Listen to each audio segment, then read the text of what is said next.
I'm 29 and a few months away from entering into my glorious 30s. And there were things that I tried that were a complete waste of my time. And there were also things that helped me build a strong foundation for my next years to come. And what I want to do in this video is that I want to share those things with you.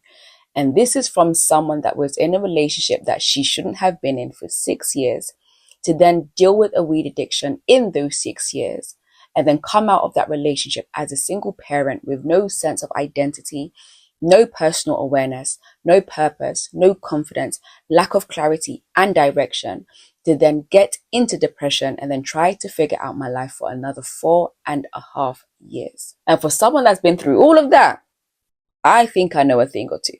But before I get into that, my name is Phoebe Anna, and this is strictly for the girls. And if you've been here before, welcome back and thank you for coming back. But if it's your first time, hi, hello, buckle your seatbelts because it's about to get real. I'm going to go straight into it, starting with the don'ts. Do not chase a life that you know that you should not be living. One of the things that wasted my 20s was chasing after a life that I knew that I did not deserve. If I had truly known my identity and my values, I wouldn't have stayed in that relationship for 6 years. Because I went into that relationship based on things like feelings and emotions and not things like compatibility and shared core values or beliefs, we were always arguing. And then I began smoking weed excessively just to cope with what it was that was going on around me at the time. And deep down, I knew that this wasn't the life that I was meant to be living. But because of the love that I had for him, I chose to stay. And the longer that I stayed, the more that we argued. And the more that we argued, the more that I smoked. And the more that I smoked, it was the more that I convinced myself that I could hold on. And the longer that I stayed, I kept smoking and I kept circling that same cycle for years. Number 2, don't just sit around waiting for life to happen. Go out and live it. Explore, grow, stretch, and make intentional decisions and live your life to the fullest. One mistake I made was watching other people's lives take flight, whilst I just stayed in one place as if life was just going to unexpectedly unravel before me with treasures of gold. You have to do. You have to put the work in. You need to grow. You must develop. There isn't an, oh, maybe I will do it later. Maybe I'll think about it. Maybe this isn't for me. No, you have to, because even if you don't now, trust me, you will later. And one thing that I love about life is that life moves in seasons.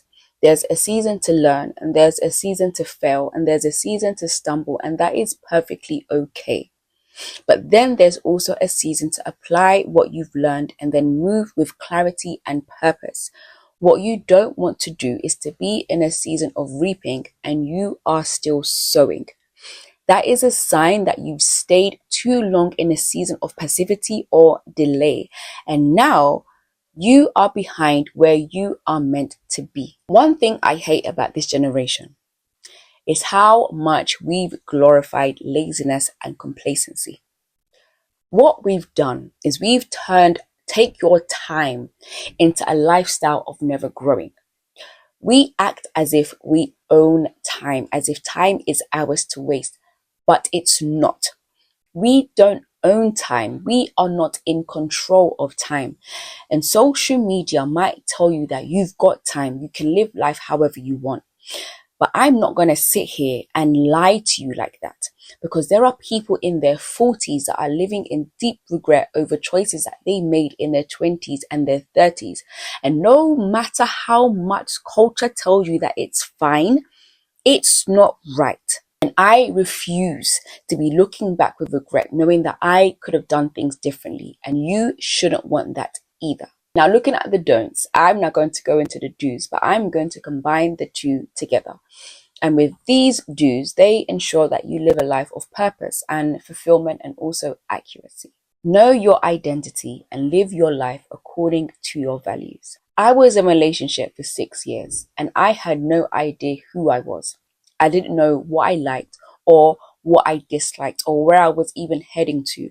And on top of that, I had a 1-year-old that I needed to raise. And it took me another 4.5 years to start figuring my life out. So that's 10.5 years of my life gone, simply because I just tried to build a life without first knowing my identity or understanding my values. So when I tell you that this is something that you need to do, trust me, I know what I am talking about. Your actions, your beliefs, and your thoughts all flow from your identity and your values. Every single thing that you do, whether you realize it or not, is rooted in what you identify as or with, and also in what you truly value. That's why it's imperative that before you step out of the safety of your parents and you try to build a life of your own, you need to know who you are and what matters most to you. Do not walk blindly into life without a sense of identity and clear values. And one thing about life is that if you do not decide who you are, the world will decide for you. And one thing about your identity and your values is that even if you're not consciously aware of them, you are still living out of something. And maybe it's your parents, maybe it's your beliefs, maybe it's your environment, or it could be whatever your friends think is acceptable. But either way, you are still being shaped. So why not be shaped by something that you actually agree with? Why not build an identity that reflects who you really are?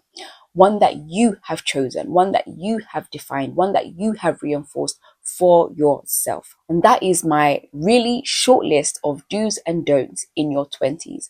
And I could have added more, but then this would have been a really, really, really long video. And maybe I'll do that another day.